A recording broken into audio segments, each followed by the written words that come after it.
s'appelle Nongfu Spring, une société d'eau en bouteille qui est cotée à la bourse de Hong Kong et qu'il préside. Zhong, donc, il contrôle également de la pharmacie biologique appelée Beijing Wantai Biological Pharmacy, qui est aussi entré en bourse en avril 2020. Il détient 16% du capital de Wantai et 84% de Nongfu Spring. Je rappelle que Nongfu Spring, c'est une entreprise qui commercialise de l'eau. Sa fortune est estimée aujourd'hui à 71 milliards, 71,2 milliards de dollars. À présent, passons à un autre investisseur également très connu, encore une fois, qui parle juste par son action, par sa puissance et par son travail. Il s'appelle, j'ai cité, Aliko Dangote. Il est né à Kano, dans la partie nord du Nigeria. Il est homme d'affaires d'origine Hausa. Il est né d'une famille riche parce que son père était également riche. Il préside l'entreprise qu'on appelle Dangote Cement, qui est tout simplement un groupe et le premier producteur de ciment dans le continent africain.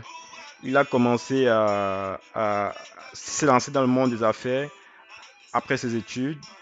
Il a fait ses études universitaires à Al-Azhar au Caire et est donc rentré, fait un emprunt à son père de 500 000 naira et 3 camions de ciment que son grand-père, de son grand-père. Alors aujourd'hui, son empire qui est, comment dirais-je, qui est né en 81, a généré d'ailleurs en 2019 un chiffre d'affaires de 4,1 milliards de dollars. Par l'intermédiaire de sa holding, donc, il détient 85% de Dangote Cement, qui est coté à la bourse de Nigeria. Et il produit aujourd'hui un peu plus de 45 millions de tonnes métriques par an de ciment. Il est présent dans plusieurs pays d'Afrique et en 14 pays dans le monde. On retrouve par exemple au Brésil, on le retrouve au Cameroun, on le retrouve en Côte d'Ivoire et dans pas mal d'autres pays d'Afrique. Il détient également beaucoup de participations dans les sociétés de fabrication de sel, de sucre, hein, et qui sont cotées du coup à la bourse du Nigeria, à la bourse du Lagos. Donc il investit dans plusieurs entreprises. On peut citer comme ça Dangote Ciment, ça on l'avait déjà cité, Dangote Oil and Gas, Dangote Transportation, Dangote Anglo-Sax et la National Cell Company of Nigeria.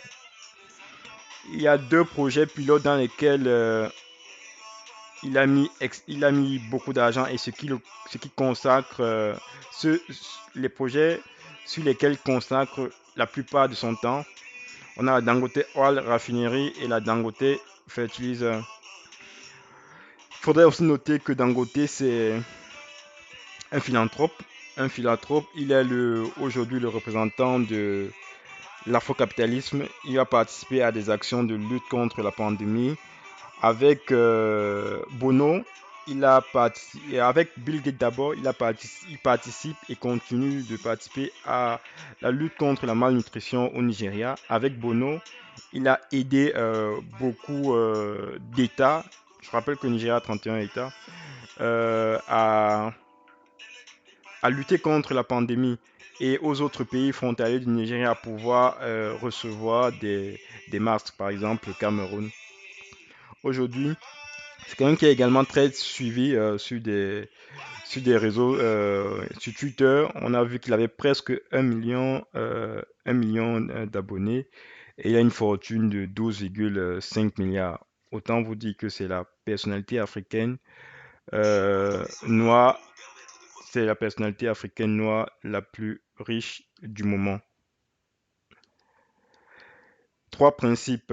Lui, il conseille les jeunes générations de toujours avoir l'esprit de, en tant qu'investisseur, de toujours réinvestir ses profits, de mener un train de vie modeste comme lui. Et pour lui, peut-être pour d'autres, en tout cas, ça montre comment, quelle est sa vision de toujours investir. Lui, il investit tout au Nigeria. Il investit tout au Nigeria. Je rappelle que le Nigeria a une population aujourd'hui qui est simplement incroyable. 206 millions, soit un peu plus, allez, euh, un peu plus de 3 fois la population française. Voilà, vous l'avez au Nigeria. C'est simplement incroyable quand on sait cette phrase tant citée par les économistes de Jean Baudin qui dit qu'il n'y a, il n'est de force ni d'homme que de, il n'y a de richesse ni de force que d'homme. Ça veut dire que si vous avez de la population, vous avez dit un pouvoir économique. Et ce n'est pas pour rien il y a beaucoup, depuis 2019 et même avant, des partenariats entre la France entre le MEDEF, c'est-à-dire les patrons en France et les entreprises nigérianes par l'entremise d'Aliko Dangote. On passe rapidement à Abigail, qui est notre femme du conseil d'administration. Elle est PDG de Fidelity Investment depuis 2014, date à laquelle elle a d'ailleurs succédé à son père.